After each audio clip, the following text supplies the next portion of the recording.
नमस्कार दोस्तों, मैं सोनू जौहरी समीक्षा इंस्टीट्यूट में आपका स्वागत करता हूँ। एनटीपीसी की बात करनी थी। अभी लाइब्रेरियन साइंस का इंटरव्यू दिखे बाहर आए हैं, वैसे हम बात करते हैं इंटरव्यू का माहौल कैसा रहा। सबसे पहले सर का परिचय जानेंगे। सर, आपका गुड नेम?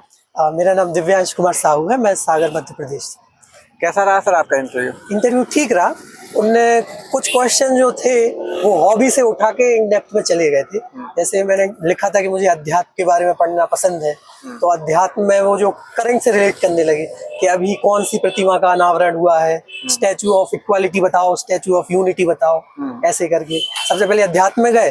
फिर उसके बाद जो सब्जेक्ट एक्सपर्ट थे उनने पूछा कि लाइब्रेरी बजट के बारे में बताओ थोड़ा सा। फिर जो मैम थी, मैम ने पूछा आप सागर से हो, तो सागर में जो लाखा बंजारा झील है उसकी स्टोरी बताओ, वो कैसे बनी, क्या कुछ। जितना मुझसे बना मैंने आंसर किए। फिर उसके बाद में जो सर थे उनने पूछा कि वो बार बार अध्यात्म को ही पॉइंट कर रहे थे, अध्यात्म से रिलेटेड कोई एनसाइक्लोपीडिया बताओ। फिर उनने पूछा कि रेफरेंस सर्विस क्या है वो बताओ, रेफरेंस सर्विस के बारे में बताओ। फिर पूछा कि long range reference service, short range reference service, दोनों के बारे में बताओ। ऐसे करके सारे क्वेश्चन चले हैं। 10 से 15 मिनट के बीच में चला होगा मेरा। 10 से 15 मिनट के बीच में चला। और क्या क्या क्वेश्चन बने, जैसे डीडीसी से संबंधित वगैरह, ऐसा कोई क्वेश्चन? नहीं, ऐसा कोई क्वेश्चन नहीं था। एनईपी में राजभाषा जो है वो किस मंत्रालय के अंतर्गत आता है वो पूछा था। और न्यू एजुकेशन पॉलिसी में जो है औपचारिक शिक्षा और अनौपचारिक शिक्षा के बीच में क्या अंतर है वो बताओ, ये पूछा था। यही सारे क्वेश्चन चले। इसके अलावा जैसे कि आपके सब्जेक्ट से संबंधित, जैसे मैनेजमेंट से संबंधित कोई क्वेश्चन बना? मैनेजमेंट से रिलेटेड कोई क्वेश्चन नहीं था। बस उन्होंने ये पूछा था कि जहाँ आप वर्किंग कर रहे थे वहाँ आपने क्यों छोड़ा, क्यों आपने बीच में उसको कंटिन्यू नहीं किया, ऐसा पूरा। वहाँ से संबंधित कोई क्वेश्चन नहीं, कोहा से संबंधित कोई भी नहीं। एक लाइब्रेरी बजट से रिलेटेड, एक रेफरेंस सर्विस से रिलेटेड और एक हॉबी में अध्यात्म, बस इतने क्वेश्चन इसी के इर्द गिर्द चलता रहा मेरा इंटरव्यू। अच्छा। आपकी हॉबी से संबंधित क्वेश्चन बने हैं आपसे? हाँ, हॉबी से संबंधित मेरे 50% से भी ज्यादा क्वेश्चन। और वहीं से करंट से रिलेट कर दिया? हाँ, उसको ही करंट से रिलेट किया और फिर थोड़ा थोड़ा सब्जेक्ट से पूछ लिया। ऐसा। जैसे आप यूजी और पीजी में कोई सब्जेक्ट रहा है, वहाँ से कोई क्वेश्चन उठाया आपके लिए?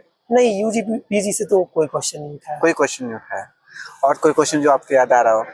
और जैसे कि करंट से संबंधित या डिजिटल लाइब्रेरी से संबंधित कोई क्वेश्चन बना हो? हाँ, उन्होंने ये पूछा था कि एग्जाम्पल बताओ। रेडी, दो टाइप की रेफरेंस सर्विस होती है, रेडी रेफरेंस सर्विस और लॉन्ग रेंज रेफरेंस सर्विस। तो दोनों का एक एक एग्जाम्पल बताओ, वो पूछा था, तो वो मैंने बता दिया था। और इसके अलावा उनने ये भी पूछा था कि लाइब्रेरी हमने आपको दे दी, अब लाइब्रेरी बजट आप कितना % कहाँ पे डालोगे, उसका मतलब बाइफर्केशन करके बताओ, कितना % यहाँ, इतना % यहाँ।